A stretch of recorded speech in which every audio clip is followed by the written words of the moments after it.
Buenos días y buenas tardes. Bienvenidos a esta sesión del Seminario de Política Lingüística, Planificación Lingüística y Evaluación en Centroamérica y el Caribe, Realidades y Necesidades.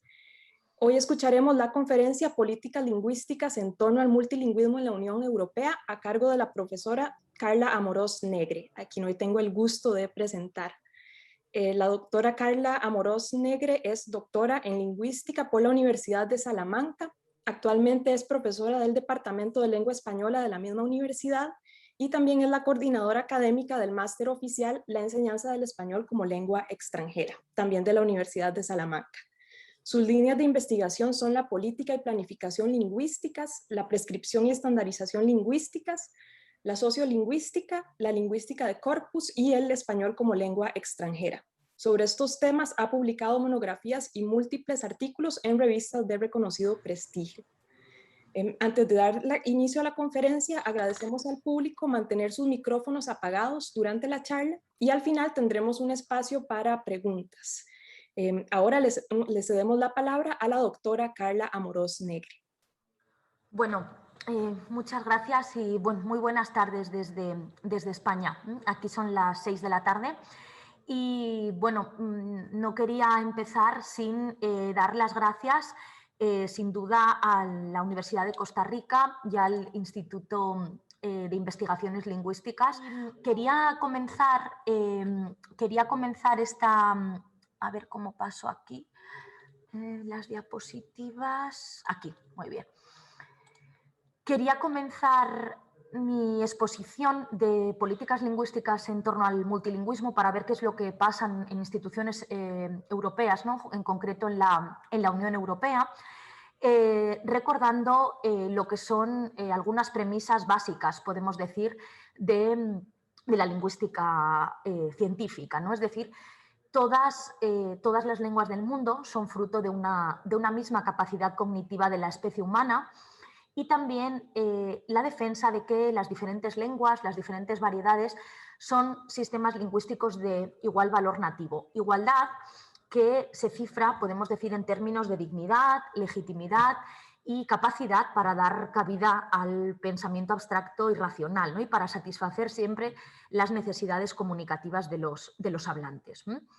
En este sentido, debe ponerse de relieve que el estado natural del hombre y de las lenguas no es en modo alguno la homogeneidad y el monolingüismo, sino la heterogeneidad y el plurilingüismo. En lo que respecta a la relación entre multilingüismo, sociedades y estados, el panorama actual revela que de las aproximadamente 7.000, son 7.139, la cifra que da el Ethnologue, Languages of the World, la Enciclopedia de Lenguas del Mundo en la última edición, y ve que de todas estas lenguas se distribuyen únicamente en aproximadamente 194 estados-nación si atendemos a los que reconoce la Organización de las Naciones Unidas, ¿no? Rápidamente se atisba que la coexistencia de varias lenguas es la norma en la mayoría de países y regiones del mundo y que paulatinamente se está abandonando la tradicional y simplificadora asociación entre lengua y Estado. El bilingüismo y el multilingüismo están siendo incentivados y paulatinamente legitimados en muchos estados, pero en muchas ocasiones lo que nos encontramos es que las medidas de planificación de iure no tienen una implantación real, por lo que todavía se es poco favorable en la práctica a la promoción de la diversidad lingüística. La sociolingüística ha puesto de relieve cómo todavía el reconocimiento de la realidad plurilingüe y pluricultural de los países con tolerancia hacia los derechos de las minorías se plantea como una necesidad inevitable, pero muchas veces incómoda, porque esta diversidad sigue considerándose una barrera para la unidad nacional. Aquí conviene detenerse un poquito en cómo en Europa, en el continente europeo, la Ilustración consolidó este proyecto humanista del Renacimiento, que no es otro que la consolidación de las lenguas vulgares europeas, el establecimiento de las variedades cultas estándares, ¿no? Estos estándares que se alzarían en la lengua nacional, el símbolo y encarnación del espíritu de la nación-estado, fue uno de los objetivos prioritarios para la modernización de sociedades que estaban abandonando el absolutismo del antiguo régimen, ¿no? Sabemos que ya en edad contemporánea sería cuando se consolidarían buena parte de las fronteras territoriales europeas y afloraría además mucha mayor conciencia nacional, ¿no? Con el paso del tiempo es verdad que las pretensiones gubernamentales de homogeneidad que llevaba aparejada esta ecuación de lengua, nación, Estado serán rechazadas por diversas minorías que pondrán en tela de juicio el absolutismo lingüístico, ¿no? Todos estos patrones de homogeneidad lingüística. Y sabemos cómo a lo largo del siglo XX el internacionalismo, igual que la decolonización, se fue abriendo paso, ¿no? En un mundo que cada vez es más globalizado y dominado por la dinámica de los mercados, las empresas, los bancos multinacionales y también alianzas interestatales, ¿no? En este sentido, tenemos que hablar de la Unión Europea, ¿no? Como o agrupación supranacional, podemos decir. El Tratado de Roma de 1958 fue el germen de lo que se convertiría luego en la Comunidad Económica Europea en 1986, que tuvo como estados fundadores a Bélgica, Francia, Italia, Luxemburgo, Países Bajos y la Alemania del Oeste, ¿no? Esta comunidad se fundaba claramente en unas alianzas culturales, el respeto a la libertad, la democracia, los derechos humanos, y siempre respetando la identidad nacional y también lingüística de los Estados miembros, ¿no? Mayor integración política se logró en 1992 con la firma del Tratado de Maastricht, ¿no? Que fue cuando ya se va tomando el nombre de Unión, lo que conocemos ahora como Unión Europea. Tuvo un marcado carácter de construir realmente esa supranacionalidad europea, ¿no? De hecho, se hablaba ya de ciudadanía europea, ese pasaporte europeo, luego tuvimos la moneda común, y los objetivos eran, sobre todo, crear ese mercado común europeo. No eran, por tanto, no había objetivos lingüísticos en sí. Pero este principio del multilingüismo, como lo llamó Labri en el 93, fue característico del espíritu de la Unión Europea desde el mismo Tratado de Roma, ¿vale? Esta idea de esta multioficialidad que podemos ver desde la Carta de Derechos Fundamentales de la Unión Europea, pero en el Tratado de Ámsterdam, en el mismo Tratado de la Unión Europea del 2012, etcétera, ¿no? Hay varios artículos a los que legislativos también a los que les remito si desean consultar más pormenorizadamente el tema, ¿no?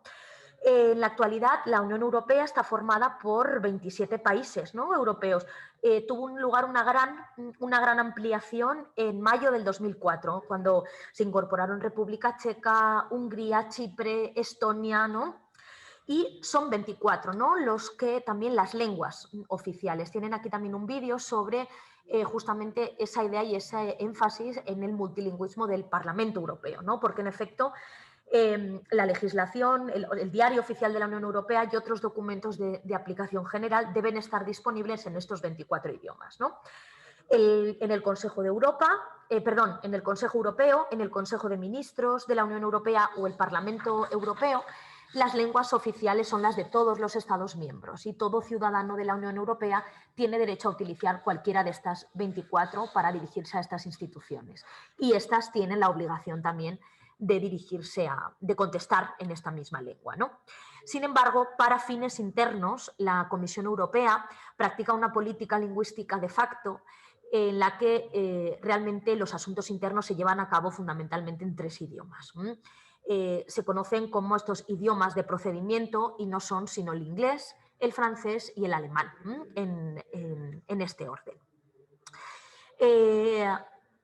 Realmente, por lo que respecta a las lenguas de trabajo, lo que llaman working languages, estas se han sido señaladas como un subgrupo dentro de lo que son estas lenguas oficiales, pero son como mucho, en algunos casos, 5 lenguas, ¿no?, que llaman, que decíamos, lenguas de procedimiento. Además de inglés, francés y alemán, se incluirían el italiano y el español en algunos casos, ¿no? Pero como vemos aquí, the limitation, it's not always exactly clear cut. En efecto.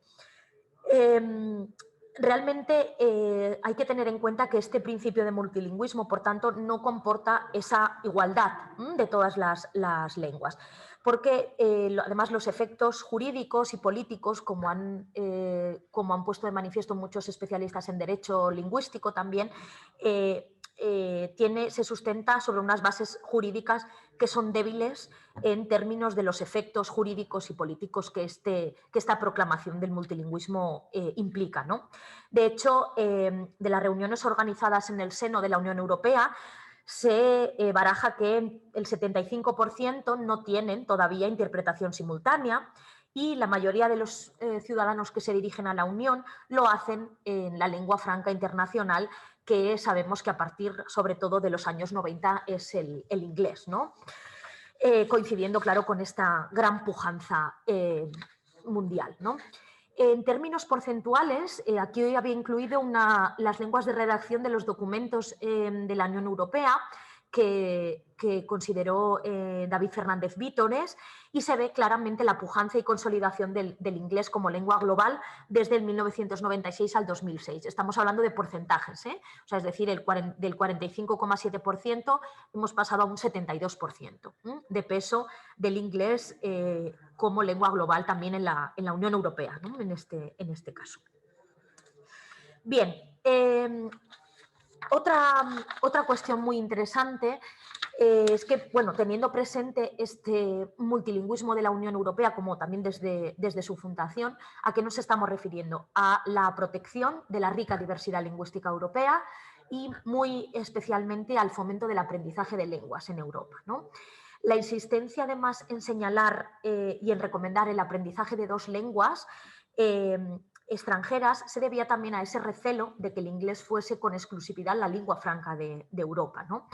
Y esto repercutirá en la promoción de muchas iniciativas que todos conocemos, como los programas Lingua, Erasmus+, para fomentar el multilingüismo y el plurilingüismo, ¿no? entre los europeos. Aquí convenía hacer una matización que expone también el Consejo de Europa, que es un organismo que sabemos que incluye a 47 países, es decir, más estados de los que tiene la Unión Europea. Se pone de relieve también en muchos documentos esta diferencia entre hablar de multilingüismo cuando dos o más lenguas están presentes en una misma área geográfica, y cuando nos estamos refiriendo más a un fenómeno de tipo social, asociado más a estados, a países que a los propios individuos, ¿no? Porque, como veis aquí, the term plurilingualism es el que se prefiere cuando hablamos de individuals' abilities in more than one language. Es una distinción que cada vez está más, se observa más en la nomenclatura y la terminología especializada, ¿no? Fijémonos también que el mismo Consejo de Europa habla en términos de competencia plurilingüe individual en todos sus documentos, por ejemplo, todos estos que tenemos de evaluación, con los que trabajamos mucho en los Marco Común Europeo de Referencia para las Lenguas, ¿no? Que dice literalmente que esta competencia plurilingüe implica la capacidad de emplear con flexibilidad un repertorio. Acuña este término de repertorio lingüístico que incluye, claro, un conocimiento, una competencia desigual en varias lenguas, ¿no? Por tanto, desde luego, desde el punto de vista individual y también desde el punto de vista más social, colectivo, el multilingüismo ha aumentado considerablemente en Europa, como resultado también de la movilidad, de la migración. Es un multilingüismo, como sabemos, en el que las lenguas tienen un capital muy diferente. Luego veremos un poquito más esta cuestión, porque la globalización ha alterado completamente el orden sociolingüístico tradicional, que se basaba más bien en esa concepción más estática de las lenguas, pero también de las identidades, ¿no? Puede decirse que la Unión Europea defiende un multilingüismo desde una perspectiva, podríamos decir, tanto utilitarista, porque se resalta que el conocimiento de varias lenguas reporta mejoras en el progreso socioeconómico de las personas, pero también desde una concepción identitaria. La importancia de conocer, hablar, aprender lenguas se presenta como una proyección del valor identitario de los pueblos, ¿no? Una fuente de enriquecimiento mutuo para la construcción de la misma idea de Unión Europea, ¿no? Y ahí tenemos iniciativas como el Día Europeo de las Lenguas, el Año Europeo de las Lenguas, o estos programas tan interesantes de intercomprensión lingüística, ¿no? Como son EUROM, European Awareness and Intercomprehension, etcétera, ¿no? Esta práctica de intercomprensión es particularmente interesante. Como todos sabemos, no se trata de ningún fenómeno novedoso, ¿no? Es un recurso empleado desde antaño por la humanidad para lograr la comunicación entre hablantes de lenguas maternas distintas. Pero sí podemos decir que es un fenómeno relativamente reciente como método de aprendizaje de lenguas, de raíz comparativa y cognitiva. ¿Por qué? Porque incide en la capacidad y aptitud que tenemos todos los seres humanos para poder entender otras lenguas pertenecientes a sistemas lingüísticos próximos. Porque podemos adaptar nuestra competencia activa a la competencia pasiva de la persona interlocutora. Se fomenta así el sesquilingüismo, ¿no?, del que ya habló Hockett, sesquilingüismo cooperativo, como han dicho el profesor Moreno Cabrera, o plurilingüismo receptivo, lo ha llamado el profesor Ángel López García. La intercomprensión, pensemos que está institucionalizada en países nórdicos, ¿no? Por eso se explica que daneses, noruegos o suecos tienen un conocimiento básico de algunas estructuras gramaticales y unas habilidades comunicativas determinadas que les permiten comprender, aunque no necesariamente producir, en lenguas que guardan un parentesco genético, ¿no? Estos programas de intercomprensión, etcétera, también muy incentivados en Europa, se destinaban justamente y se destinan a minimizar la importancia y esa omnipresencia del inglés en la comunicación entre europeos, ¿no? Por tanto, la educación multilingüe, tal cual en Europa, tiene una larga tradición. Pero existen diferencias muy marcadas en las políticas lingüísticas de los Estados. Esta diversidad de políticas lingüísticas de los Estados miembros de la Unión Europea, junto al creciente papel del inglés, como hemos visto, son, podemos decir, las dos principales características del multilingüismo en Europa en las últimas décadas, ¿no? Como han resaltado Senoz y Gorter o Jerome Darkens, etc., ¿no? Tenemos también aquí una clasificación de Miquel Siguan, ya del 96, y luego también ha escrito 2004, 2005, en la que hace un balance, ¿no?, de las distintas políticas lingüísticas en la Unión Europea, desde modelos más bien monolingües, como el que asociamos más a Francia, ¿no?, a otros países en los que se observa una mayor protección y lo que puede denominarse una tolerancia, una mera tolerancia hacia minorías lingüísticas. Hay otros sistemas, como en el que se incluiría, por ejemplo, España, donde se habla más de una autonomía lingüística, ¿no? ¿Por qué? Porque como lengua nacional se llama le llaman la lengua oficial, ¿no?, en todo el Estado. Él dice lengua nacional única y unas lenguas cooficiales, aunque claro, esto llevaría mucho debate porque la lengua nacional también es sentida como lengua nacional el catalán por los catalanes, el euskera por los vascos, etcétera, ¿no? Pero la idea es una lengua oficial para todo el Estado y luego lenguas cooficiales en las autonomías, ¿no?, en las regiones bilingües, podemos decir. Un paso más es el que él llama de federalismo lingüístico, en el que cada territorio tiene su lengua oficial, como son los casos siempre tan conocidos de Bélgica o de Suiza, donde realmente lo que tendríamos sería lo que Strauss llamó este multilingüismo justapuesto, ¿no?, porque está territorializado, claro está. Y mayor diversidad, claro, ya una diversidad lingüística institucional la tenemos más en países como Luxemburgo, ¿no? Pensemos que el caso de Luxemburgo es un país donde el 40% de la población es extranjera, recibió ya una fuerte migración en el siglo XX, también de portugueses, italianos, españoles, chinos, y el multilingüismo individual se mantiene como una gran seña de identidad. Estamos hablando del dominio de luxemburgués, francés, alemán y además de competencia en lengua inglesa, ¿no? En Luxemburgo hay muchísimos diplomados y gente que trabaja también en la administración, mucha en la administración europea, ¿no? Simplemente por ir viendo cómo son estas políticas y cómo estamos cambiando, ¿no? Justamente el pasado 8 de abril el Parlamento francés aprobaba una ley que en su artículo 4 daba posibilidad, era justamente el 8 de abril, ¿no? Daba posibilidad, no la obligación, de ofrecer una enseñanza inmersiva en las escuelas, ¿no? Una inmersión lingüística en las escuelas públicas de regiones francesas donde se habla catalán, euskera, occitano, corso, y que fue lógicamente muy aplaudida por grandes sectores de la sociolingüística, ¿no? Como es lógico.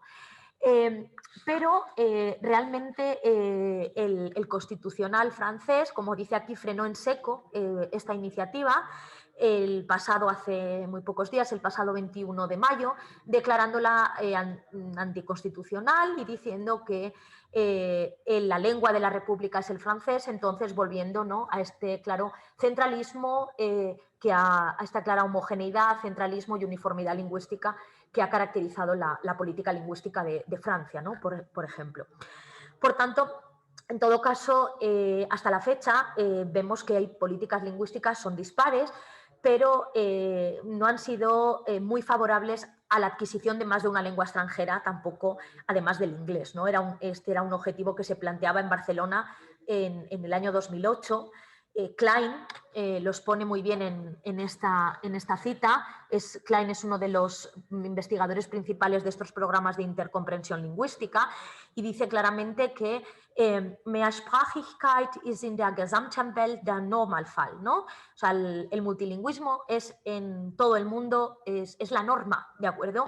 Y ¿qué pasa? Que es que en Europa ese monolingüismo, ese Einsprachigkeit, tiene que verse como un déficit, pero bueno, dice, Einsprachigkeit ist heilbar, ¿vale? Es decir, la podemos curar, sobre todo podemos intentar cambiar estas ideologías lingüísticas en torno al multilingüismo, ¿no? Porque hoy por hoy Fetz hablaba de que la situación a largo, un poquito, a corto, medio plazo todavía es la existencia de una combinación entre lo que es un plurilingüismo de élite, es decir, una habilidad para dominar alguna de las variedades estándares de los idiomas más dominantes de Europa, junto a un que lo llama consumer English, ¿no? Es decir, una competencia más o menos básica en inglés, pero esto estaría fuera del objetivo de esta diversidad, integración y equidad del multilingüismo de la Unión Europea, ¿no? Piénsese además en las lenguas de los migrantes, ¿de acuerdo? Piénsese en todas las lenguas de la migración, a las que se refería Jack Moore, por ejemplo, en este pasaje, en este artículo del 2016, ¿no?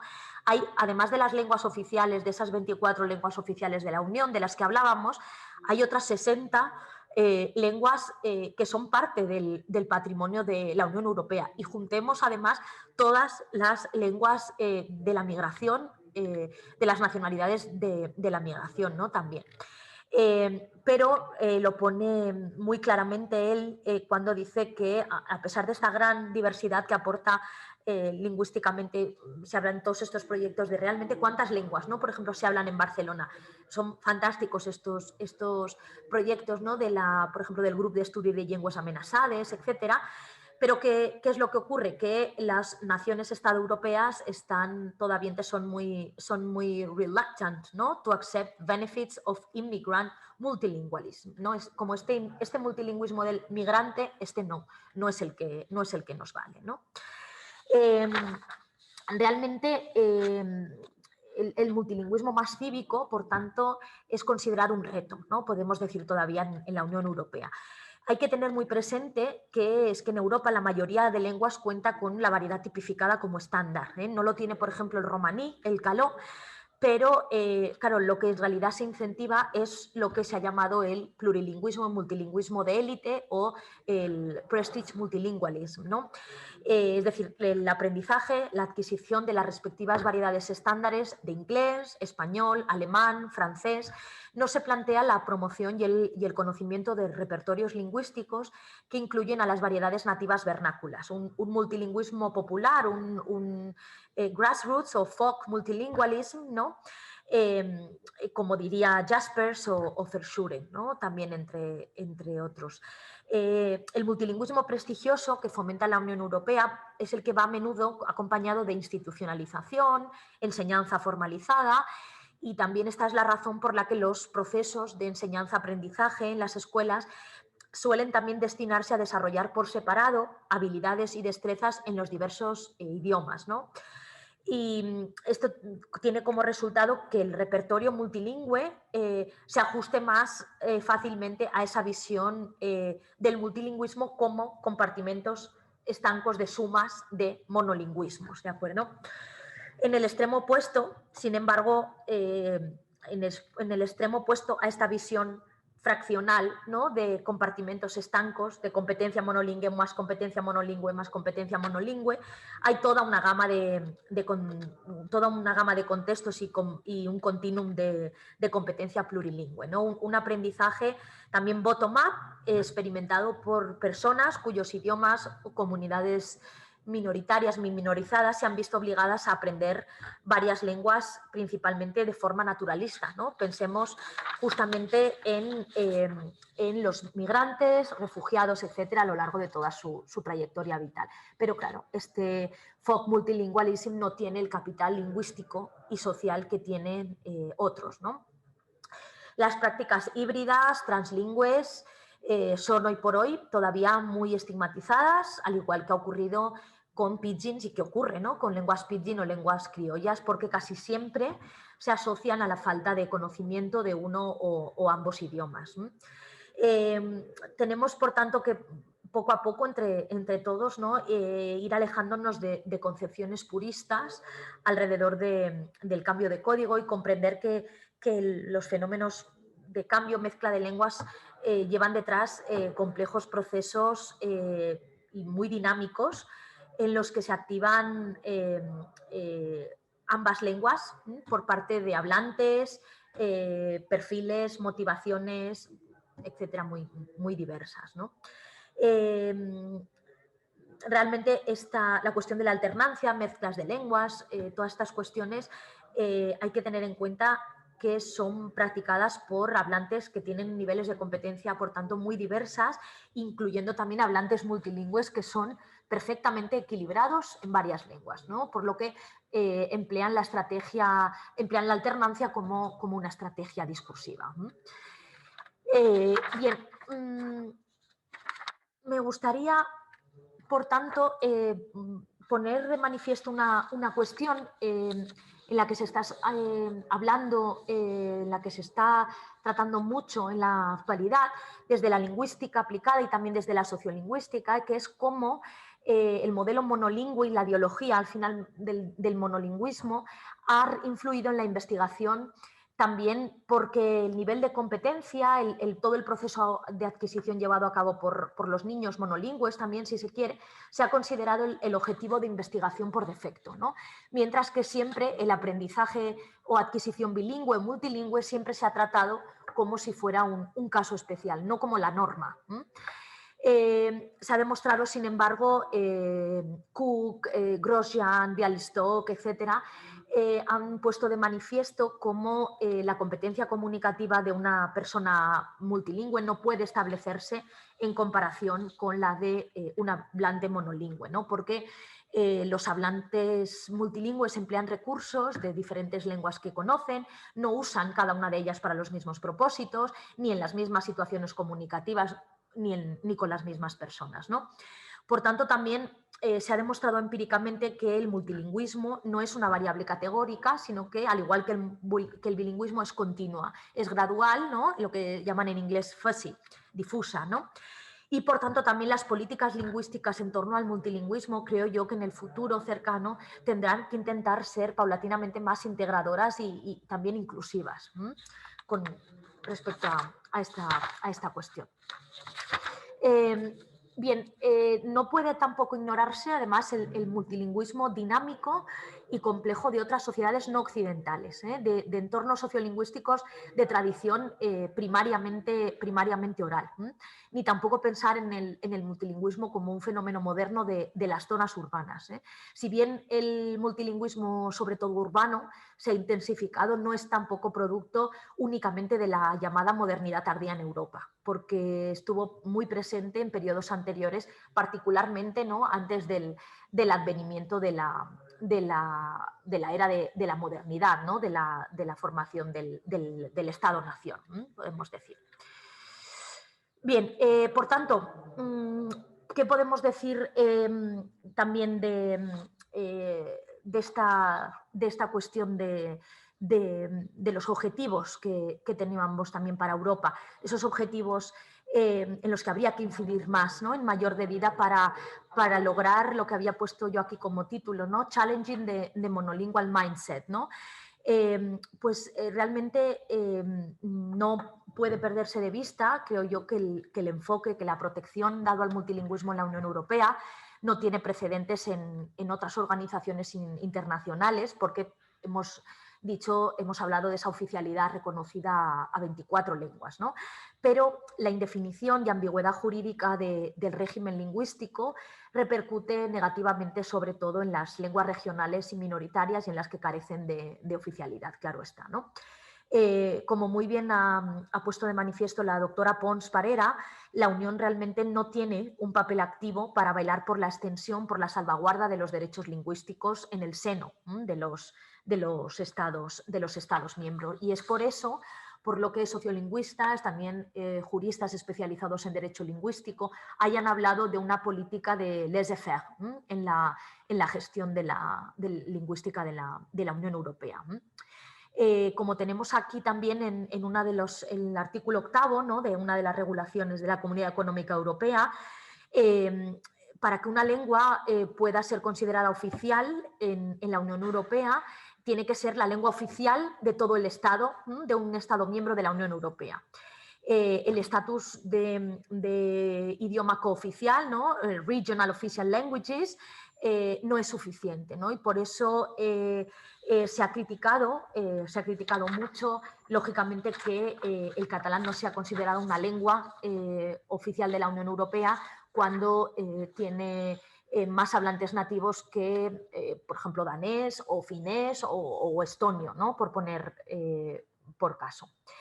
Durante un tiempo hubo, de hecho, programas, ¿no? como Lingua, que subvencionaban algún proyecto relacionado con la adquisición del catalán, la adquisición del euskera, pero esta convocatoria, que yo sepa, se ha eliminado posteriormente. Entonces, ha habido muchas manifestaciones también, incluso en otras publicaciones de la Unión Europea, para que esta oficialidad se amplíe, ¿no? a más lenguas. Bien, otra cuestión, por tanto, importante es, viendo estos challenges, ¿no? que tiene, en mi opinión, la Unión Europea, hay que tener en cuenta que para la Unión Europea las lenguas están vinculadas a la cultura de los Estados miembros, ¿no? Esto quiere decir que estos son los que tienen autonomía en la gestión de la política lingüística estatal. Y, lógicamente, ello tiene unas repercusiones de no tener todos los incentivos y todas las políticas de protección por parte de la Unión Europea como sería esperable, ¿no? Como luego podemos comentar. Un caso muy sonado es lo que decíamos, las lenguas de migrantes. Se ha destacado la necesidad de que los migrantes puedan adquirir las lenguas o la lengua oficial del país receptor, pero a la vez puedan mantener y salvaguardar sus lenguas de origen, ¿no? El apoyo a aulas multilingües, a planes curriculares específicamente desarrollados, es palpable, pero en este tema se ha adelantado todavía muy poco. Incluso pensemos en la protección y en la enseñanza de lenguas de minorías tan asentadas como los turcos en Alemania, como la comunidad rumana en España, en Italia. Otra cuestión en la que hay que incidir mucho es las lenguas de signos, ¿no? Veremos que ni las lenguas de migrantes ni las lenguas de signos están incluidas en la Carta Europea de las Lenguas Minoritarias. Y esto pues, tiene repercusiones negativas, lógicamente, ¿no? Las lenguas de signos en particular han sufrido una clara marginación también por parte de la misma ciencia lingüística, ¿no? Y esto se evidencia lógicamente en una falta de protección clara por parte de instituciones, ¿no? europeas también. Hay que poner de relieve siempre que las lenguas de signos son códigos, son lenguas al mismo nivel que las lenguas orales. no son representaciones en ningún modo secundarias, ¿de acuerdo? Son sistemas tan complejos, sistemáticos y discretos como las lenguas orales, ¿no? En España había escogido aquí 2 titulares, esta vez del ABC, donde se recogía cómo en el 2007 se reconocieron oficialmente 2 lenguas de signos, la lengua de signos española y la catalana, y también incluso yo creo que fue en el 2019 cuando se votó que además las lenguas de signos españolas se integrasen en el aprendizaje educativo reglado, pero estamos todavía en un estado muy, muy incipiente de que esto se lleve a cabo, ¿no? Habría que abarcar el subtitulado de medios de comunicación, interpretación, implantación de muchos más intérpretes, etcétera, etcétera, ¿no? Aunque varios países han reconocido legalmente las lenguas de signos en diferentes leyes o en diferente legislación nacional, la mayoría carece de una política lingüística estructurada orientada a su promoción.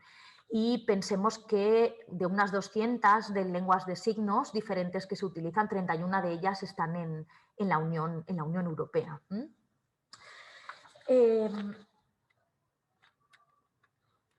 El último punto que quería tratar era específicamente el de la carta de las lenguas regionales y minoritarias, ¿no? Es el único tratado internacional vinculante para esta protección de lenguas minoritarias. Esto lo ha estudiado muy bien mi colega, el profesor Fernando Ramallo, de la Universidad de Vigo, y pone muy de relieve que realmente se diseñó para proteger y promover las lenguas regionales concebidas como patrimonio cultural, ¿no? Patrimonio cultural, como decíamos anteriormente. Y la redacción de esta Carta Europea fue propuesta por el Consejo de Europa a sus Estados miembros, y esta carta la tenían que firmar y ratificar en los parlamentos. En el último informe disponible, el profesor Ramallo ponía de relieve que de los 47 Estados que forman el Consejo de Europa, 33 habían firmado la carta, y teniendo en cuenta en los que estaba en vigor, cubría, podríamos decir, que unas 80 lenguas europeas minoritarias. ¿Qué es lo que ocurre? Como decíamos, no incluyen las lenguas de signos usadas en toda Europa. Y otro olvido, por supuesto, tiene que ver con las lenguas de los migrantes. La carta completa lo que se ha hecho en materia de derechos lingüísticos en el Consejo de Europa con la Convención para la Protección de las Minorías Nacionales o la Carta Europea de Derechos, ¿no? del Hombre. Lo que nos ofrece la Carta son unos niveles de protección dentro de todo un abanico de alternativas que van ordenando los posibles compromisos que puede adoptar un Estado para proteger su diversidad lingüística. Pero son los países firmantes los que deciden a qué lenguas se van a aplicar las disposiciones de la Carta, ¿no? y a qué otras no, ¿no? Y claro, esto nos lleva a que estamos ante un catálogo de obligaciones, pero que se adopta de manera voluntaria, que además en el caso de incumplimiento no hay medidas punitivas, ¿no? Y el profesor Ramallo, también la Pons, lo puso de relieve, y Skowronska en la tesis doctoral, creo que es del 2016 también. Lo que tenemos que tener en cuenta es que esta diversidad lingüística se sigue concibiendo en la Unión Europea como problemática propia de los Estados, ¿no? Es lo que se ha llamado esa territorialización de la diversidad lingüística, que realmente se funda y se construye sobre el Estado como estructura política y no sobre las comunidades históricas, ¿no? Se debería, por tanto, poder ir más allá de esa territorialidad para garantizar el multilingüismo, ¿no?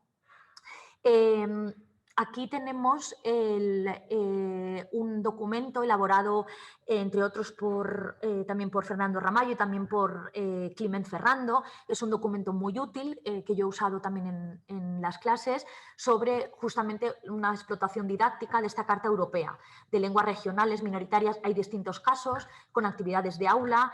En el caso, por ejemplo, español, menciona cómo, bueno, España ratificó la Carta en el 2001 y podríamos decir que en la actualidad hay 11 lenguas minoritarias en España, serían el catalán valenciano, el gallego, el euskera, el asturiano, también el árabe ceutí, el tamazic, pensemos en, no se nos olvide Melilla, el aragonés, el aranés, portugués, que se habla en distintas localidades de la frontera extremeña con Portugal, pero también lenguas de signos española, lengua de signos catalana entrarían, por supuesto, dentro de estas lenguas minoritarias, ¿no? Pero una cuestión en la que ya luego podemos hacer más hincapié, ¿no? Pero es cómo se define, cómo el Consejo de Europa define y las características que pone de lo que tiene que ser regional o minoritaria, ¿no? Porque no incluye las lenguas de migrantes, como hemos dicho, ni tampoco las de signos, entre otras cuestiones, ¿no? que habría que comentar. Por tanto, se demanda también sobre todo un mayor compromiso con incentivos económicos en promoción de otras lenguas de Europa que no son las lenguas oficiales de la Unión Europea, porque sin muchas políticas públicas europeas muchas lenguas difícilmente podrán recuperarse de una situación de extrema vulnerabilidad, ¿no? Aquí tenéis en una parte del caso español, de este libro que os comento, cómo pone de manifiesto que realmente son los artículos 8, 9 y 10, es decir, los relativos a administración, a justicia y a enseñanza, donde más hay que incidir para realmente la normalización de lenguas minoritarias. Y bueno, quería ahora ver un poquito unas consideraciones finales y plantear un poco el futuro de lo que puede ser una pequeña, ¿no?, discusión con todos vosotros. Bueno, entonces, ¿dónde estamos, no? Podemos decir, pues en esa demanda por un mayor reconocimiento institucional a las distintas lenguas de Europa, un mayor compromiso con lo que podría ser un multilingüismo de facto, no solo de iure en las legislaciones, sino más allá de la retórica que exista esa aplicación. Desde el principio, la Unión ha asumido que la regulación de la situación y el uso de las distintas lenguas es competencia exclusiva de las autoridades de los respectivos estados y sería desde luego deseable una mayor implicación por parte de Europa para el futuro, ¿no? Una política lingüística explícita europea. Que los propios estados divulguen la carta, y esto sería, yo creo, necesario para crear, estimular sociedades más comprometidas con la diversidad y, en definitiva, más igualitarias y solidarias, ¿no? Hay que educar, ¿no? Hay que educar en el multilingüismo, hay que educar en la normalización del multilingüismo, del plurilingüismo desde el principio, no solo en las aulas universitarias, como hacemos desde los primeros cursos, desde más abajo. La uniformidad, la homogeneidad lingüística no debe concebirse como un requisito para la democracia, porque no lo es. Y hay que tratar de ir más allá de la territorialización de las identidades lingüísticas y culturales, ¿no? Para ello hay que apostar primero por una teorización que incluya en mayor medida la diversidad y la hibridación lingüística, porque en la cuestión del multilingüismo en Europa estamos, como decía en la cita anterior de Huning, todavía tenemos muchos prejuicios por cómo concebimos el multilingüismo en variedades estándares, ¿no? Y eso no es solo el multilingüismo. Falta, por tanto, mucho camino por recorrer para que nos acostumbremos en Europa a un multilingüismo más versátil y más dinámico, ¿no? Más inclusivo también. Hace falta muchos esfuerzos, mucha formación y también mucha voluntad política para que podamos pasar de principios a actuaciones más concretas, ¿no? En ámbitos institucionales como la Unión Europea, internacionales, pero también en los propios estados, distintos estados europeos, ¿no? Y son, desde luego, necesarios muchos esfuerzos para que, cuando se habla de la legitimación, de la hibridación, etcétera, esto trascienda lo que son discusiones especializadas como las que estamos teniendo hoy aquí entre lingüistas, ¿no? Y bueno, quería dejar esta cita de Gramlin, de este libro que recomiendo a todo el mundo, The Invention of Monolingualism, ¿no? Cuando dice que whether we opt to call it a myth, a pathology, a paradigm, está claro que todavía monolingualism is woven into modernity's most minute and sophisticated political structures, ¿no? Entonces, todavía nos va a costar en esta posmodernidad, ¿no? Cambiar alguna y reestructurar también sociolingüísticamente también todas las maneras, ¿no? La propia epistemología lingüística. Muchas gracias.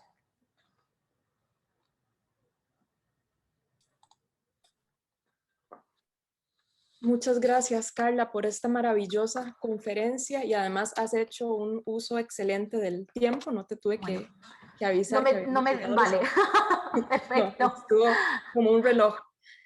Vamos a abrir ahora un espacio para preguntas o discusión por parte del público. Si gustan, pueden usar la herramienta que nos ofrece la plataforma de levantar la mano o bien escribir sus preguntas en el chat. Sí, Antonio, le damos la palabra. Sí, gracias. Una excelente conferencia, la felicito realmente.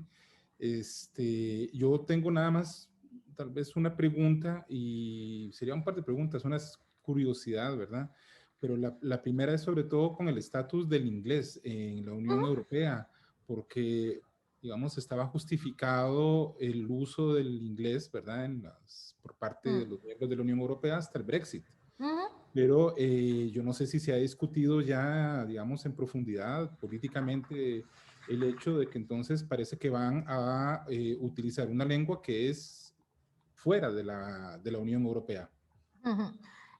Bueno, muchas gracias, Antonio, y a vosotros, desde luego, por esta oportunidad, porque estos temas son muy interesantes y siempre es un lujo. Aquí, donde habla de lenguas oficiales de la UE, ahora hablarían del inglés también, se mantendría por Irlanda. ¿De acuerdo? Esto seguro que hablaban, no sé si era en uno de estos links, donde justamente hacían referencia a la cuestión del Brexit, de que el estatus del inglés no iba a peligrar en ningún momento, porque también lo que sí se ha planteado mucho, no sé en el seno de la Unión Europea, sí, pero sí entre los círculos de los lingüistas, cómo el Brexit afectaría, de hecho hay varios artículos, ¿no? al respecto, a lo mejor poder tener un régimen lingüístico un poquito más equilibrado en la Unión Europea y también en los departamentos universitarios, ¿no? A la hora de... Entonces, que quizá lo que ocurre es que ahora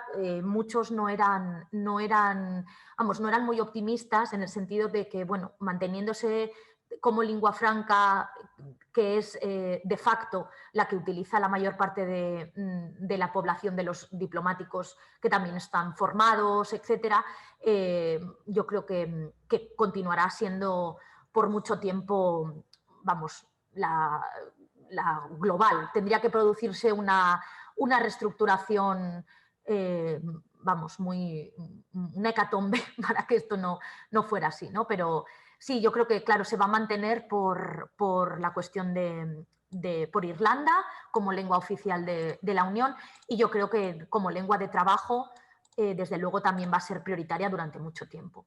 Sí. Sí, gracias. No deja de ser algo curioso, porque, digamos, sí. Irlanda en realidad es una minoría, ¿verdad? Y nos atenemos por la cantidad, digamos, la proporción de población y por el peso de Irlanda en la Unión Europea, no sé, igual podría ser, no sé, el búlgaro, ¿verdad? O el rumano. Eso es claro. Y mire, no sé si estoy compartiendo, ¿verdad? Justamente. Sí. Incluso después de la retirada del Reino Unido de la Unión Europea, el inglés sigue siendo lengua oficial de Irlanda y Malta. Ellos es lo que han puesto tal. Pero sí me gustaría ver cómo realmente cómo se ve esto, ¿no? Cuando se consolide más la cuestión del Brexit y cómo se va, también porque claro, luego muchos funcionarios y también muchos representantes de los parlamentos es la lengua que más utilizan también en las conversaciones cotidianas, ¿no? Sí. Sí, gracias. A mí también me ha llamado la atención que en algunas universidades europeas, sobre todo en Holanda, cambiaron directamente al inglés, ¿verdad? Es Sí, decir, bueno, está siendo una cuestión muy exagerada. Es decir, bueno, yo justamente este año que viene tengo la asignatura de lingüística antropológica y ya dije que no iba a hacerla en inglés, porque bueno, hay asignaturas y demás que sí, que se prestan, unas carreras como Global Studies, etcétera, donde además hay muchas materias que se están impartiendo ya en inglés en muchas universidades europeas. Pero yo, justamente en una asignatura que se llama lingüística antropológica, me parecía todo menos coherente, entonces dije que no, que lógicamente no lo iba a hacer, ¿no? Entonces, pero sí, o sea, en España también, quiero decir, la enseñanza del inglés y además, por supuesto, las publicaciones en inglés, con todos los baremos que ello implica y toda también la preeminencia dada al inglés y a las personas que tienen el inglés como lengua nativa a la hora de elaborar documentos académicos, ¿no? También. Entonces, esto ha sido un tema que además se considera como incluso un problema en muchos casos y para muchos investigadores, que además hay mucha gente que claro, se ve con menores posibilidades ya partes de la desigualdad a la hora de pedir proyectos europeos, etcétera, etcétera, ¿no? Porque además incluso los proyectos, por ejemplo, nacionales, si pides más de un determinado dinero tienes que presentarlos también en inglés. O sea que el caso de Holanda ya es, yo no sé si fue hace poco justamente un artículo en El País, creo que era así, donde hablaba del peligro que corre el holandés en la universidad. O sea, es que ya es temible, ¿no? Quiero decir, es el caso más, yo creo que es el caso más patente de predominio del inglés en Europa, el caso de Holanda. sí, claro, va a quedar limitado a la literatura holandesa prácticamente, digo yo, ¿verdad? Y nada más una última pregunta, esa es curiosidad nada más. ¿Cuál es el estatus del tamasij en España? Yo no había pensado en eso hasta que lo mencionaste. Pues simplemente lo pone como lengua minoritaria, pero vamos, simplemente tienen algún apoyo, como puede ser a veces la misma Constitución, que hablan del apoyo que tienen como patrimonio de la humanidad, ¿no? Pero nada, o sea, básicamente nada, nada. Nada, porque el caso del asturiano, el caso del aragonés, hace poco se hizo como ay, esperad que voy a quitar esto, como una propuesta que se elevó al Parlamento con un manifiesto que era, me parece, del 2019, porque realmente se considerara toda la diversidad lingüística de España. Y esa era una propuesta, pero no era considerada de ley, ¿no? Pero no fue más allá. Pero hay mucha demanda, por ejemplo, para la oficialización del asturiano, que tampoco se considera lengua oficial. Sí que es verdad que con los estatutos de autonomía están protegidos, ¿no? Y pueden tener presencia pues, en la educación, pero luego en la práctica real esto dista mucho de ser la realidad, ¿no? Esto dista mucho de ser lo que nos encontramos. Estaba a ver si encontraba el documento último, que no... Porque, claro, el artículo que tenemos es el famoso artículo 3º todavía de la Constitución española del 78, ¿no? Y dice que la riqueza de las distintas modalidades lingüísticas de España es una riqueza objeto de protección, pero claro, la protección que se tiene sin oficialidad, además, por ejemplo, el estigma y que todavía sigue teniendo cuando no tienen oficialidad en las ideologías, ¿no? de la población, pues hace que estas lenguas vayan menguando, ¿no? Entonces ha habido mucho muchas campañas por la oficialización del aragonés, del asturiano, etcétera, pero por ahora solo se amparan en la riqueza de las distintas modalidades lingüísticas de España. Es un patrimonio cultural de especial protección y poco más. O sea que sí, sí. Gracias. Bien, con respecto a la primera inquietud que planteó Antonio, María Luisa Soriano comenta lo siguiente en el chat. Por mi parte, pienso que el inglés ya no debería ser una de las lenguas de facto. Solo por Irlanda o Malta no es una razón de peso. Ahora le vamos a dar la palabra a Miguel Ángel Verón, que solicitó intervenir. Bye, Chapa. Bye, va a aprender a Sayemi. Saludos de Paraguay, les saludé mi lengua, que es la lengua guaraní. Brillante exposición. ¿Qué tal, doctora? ¿Qué tal, Miguel Ángel? Es que nos vamos a ver mañana, esto está muy bien. Mañana nos vemos. Mañana nos vemos. ¡Qué bien!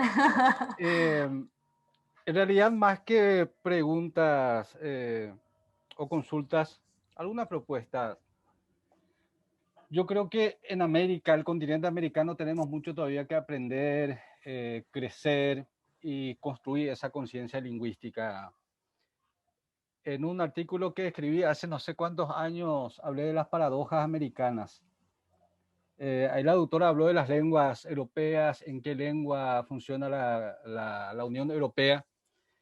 Y si eso trasladamos a América, la OEA, Organización de Estados Americanos, funciona con 4 lenguas, el castellano, el portugués, inglés, francés, y son todas lenguas de origen europeo.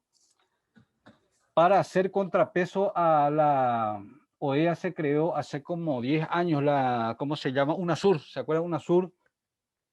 UNASUR, sí. En ese bloque no están los Estados Unidos, tampoco está Canadá. Y las lenguas oficiales son otra vez el castellano, que tiene que estar el portugués, también el inglés. El inglés está por Guyana y el neerlandés está por Surinam. Y hacemos la misma pregunta: ¿cuántos hablantes tiene el holandés en Surinam? Menos de 500.000 hablantes. ¿Cuántos hablantes el inglés en Guyana? Un poco más de 700.000 hablantes.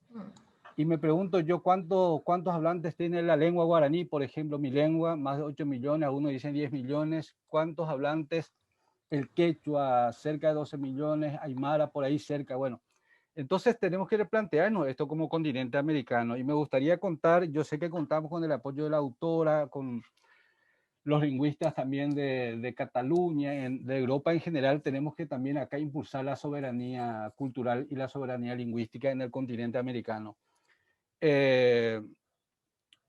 Yo sé que en África, por ejemplo, en ninguna sola universidad se enseña en lenguas africanas. De eso habla David Cristal.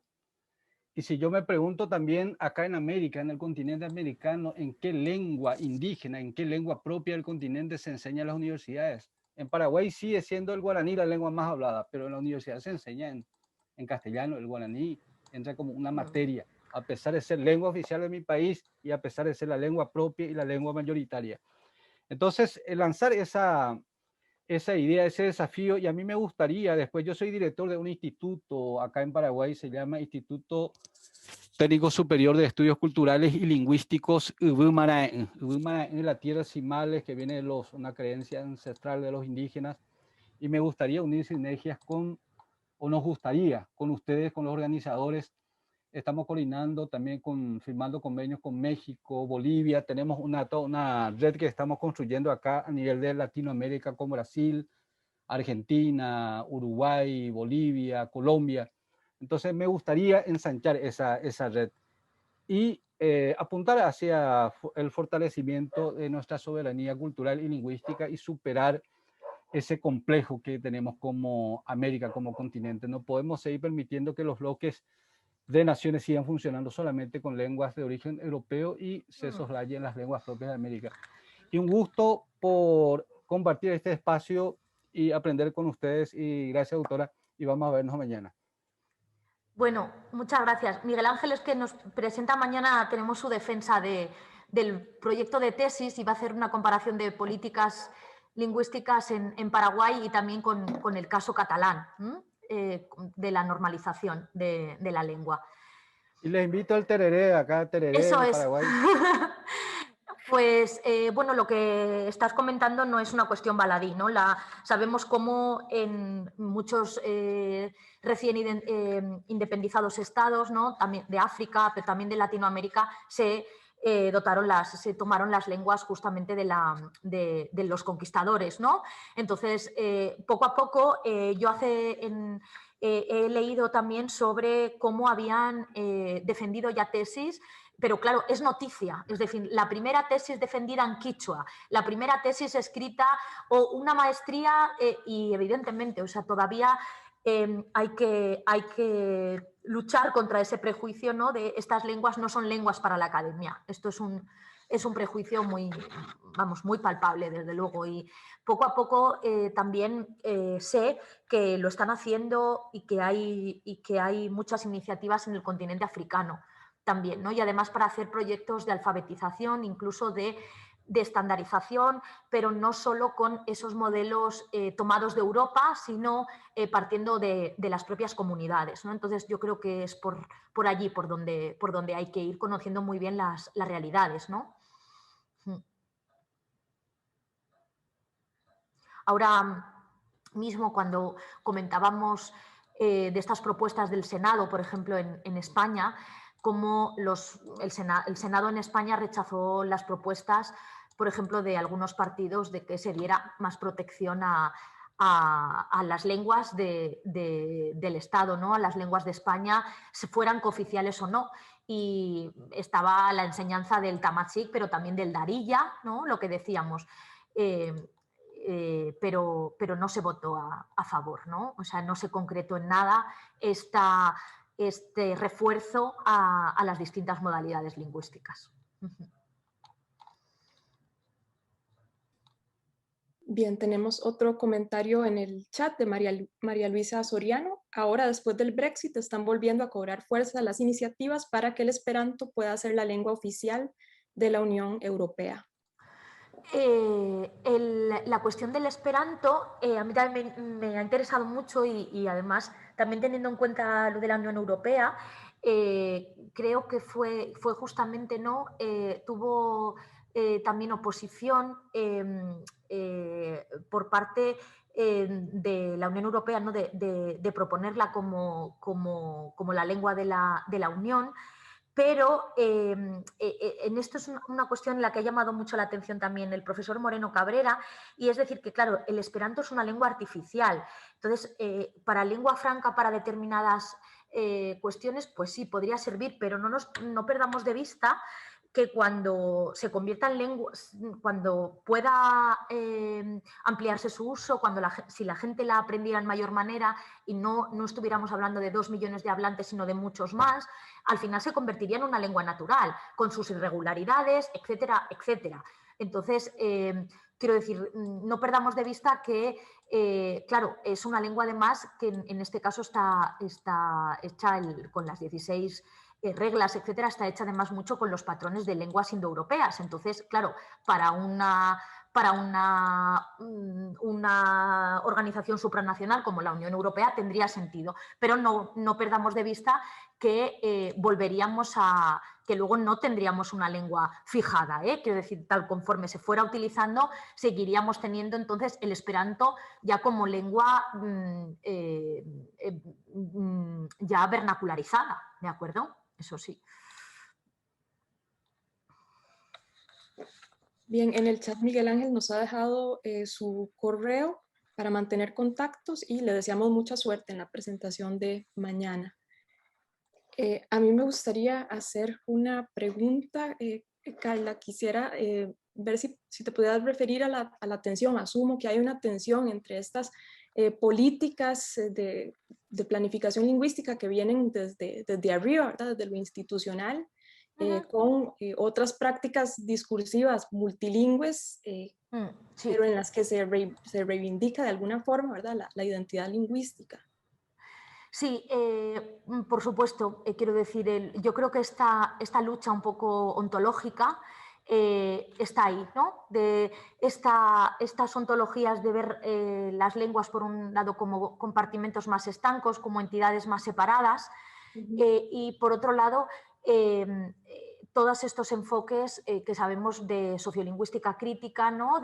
Del translanguaging, etcétera, que lo que quieren hacer es suavizar estos lindes y que hablemos más de repertorios, que realmente lo que funciona en la comunicación son más repertorios y no que existe más fluidez, ¿no? entre ellos. Y por supuesto, yo creo que ahora estamos mucho en un tiempo de disputas entre todavía quienes hablan de las lenguas como estas entidades más separadas, como unos sistemas más abstractos, y quienes realmente hablan de todas estas prácticas más translingües y más que de conceptos de lenguas, hablan más de repertorios, ¿no? O sea, más el concepto de repertorio, y bueno, es toda la teoría también de Ofelia García, Li Wei, y etcétera, ¿no? Es decir, estamos ahora todavía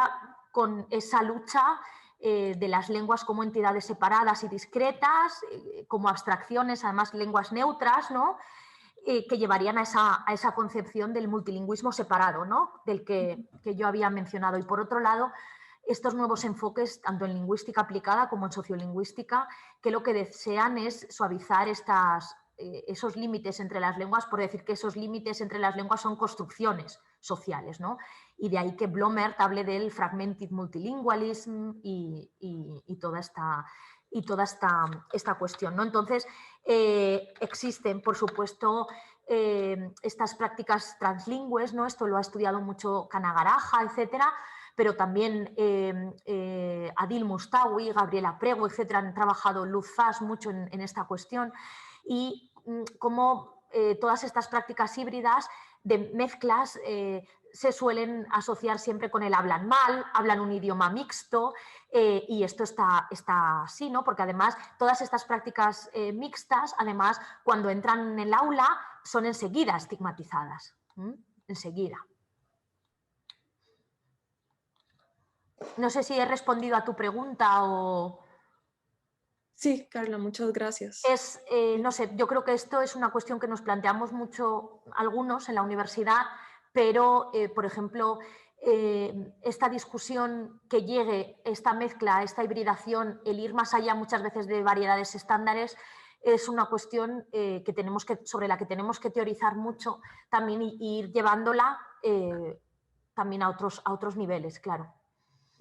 Sí, teorizar y ver cómo se da en la práctica, además. Claro, porque es evidente, ¿no? Yo siempre lo he dicho que hay que enseñar esas variedades cultas, evidentemente hay que tener un dominio de variedades estándares que tienen capital simbólico, pero hay que explicar también, ¿no? Muchas veces José del Valle ha hablado sobre esto, es decir, siempre poniendo de manifiesto que no son las variedades intrínsecamente las que hacen, las que otorgan ninguna superioridad de ningún tipo, sino que son razones externas, son razones políticas, económicas, las que hacen que unas se tomen como esa norma supraordenada, ¿no? Sí, por supuesto, eso hay que tenerlo claro. Sí, pero yo tengo una chica ahora trabajando, tengo una doctoranda, una estudiante excelente que está trabajando en un proyecto muy interesante de cómo se aplicaría el translanguaging en el ámbito de L, por ejemplo, porque hay mucho hecho de las estrategias translingües y de cómo, aunque tú te bases en la enseñanza de una lengua y en esa variedad estándar, cómo los repertorios lingüísticos de los distintos estudiantes del aula pueden reforzar y pueden llevar a una educación lingüística más inclusiva y más multilingüe, ¿no? Cómo poder hacer esto en la práctica, ¿no? Entonces, bueno, iremos viendo cómo podemos hacer todo esto, pero estos son retos que nos queda mucho camino por hacer, Gabriela, sin duda. Sí. Tú sabes muy bien todo esto cómo es, lo sabes muy bien también. Cierto. Bueno, si no hay más preguntas, podemos concluir con la actividad. Perdón, un comentario en el chat que tenemos de María Luisa. Había mencionado una persona que ha trabajado sobre el Esperanto y la Unión Europea. Yo había leído hace poquito, me parece, la cuestión, lo puedo buscar, si me envía un correo electrónico, pero sí que había leído de cuando se hablaba de cómo realmente hubo una gran oposición a la consideración del esperanto como esa lengua, ¿no? Cuando ya se formó ya por parte de Estados Unidos con la Secretaría de la Liga de las Naciones, ¿no? No sé si fue en 1920, y lo tengo que buscar. A ver, porque había leído yo una cuestión de esta relativa. Si está usted investigando sobre el esperanto y la Unión Europea, hay gente que está trabajando muy bien en cuestiones de lenguas artificiales ahora. La profesora, por ejemplo, Carmen Galán Rodríguez ha trabajado mucho sobre lenguas artificiales, el profesor Moreno Cabrera también. Y no sé si esas referencias le pueden venir muy bien. Gracias, Carla. Ahí nos respondió María Luisa en el chat. Muchas gracias. Ah, y ahora he visto, sí, es que no había visto el chat. Muy bien. Y también ha dejado su correo. Sí, por eso siempre lo leo en voz alta, porque es difícil. Claro, como estamos con esto, no.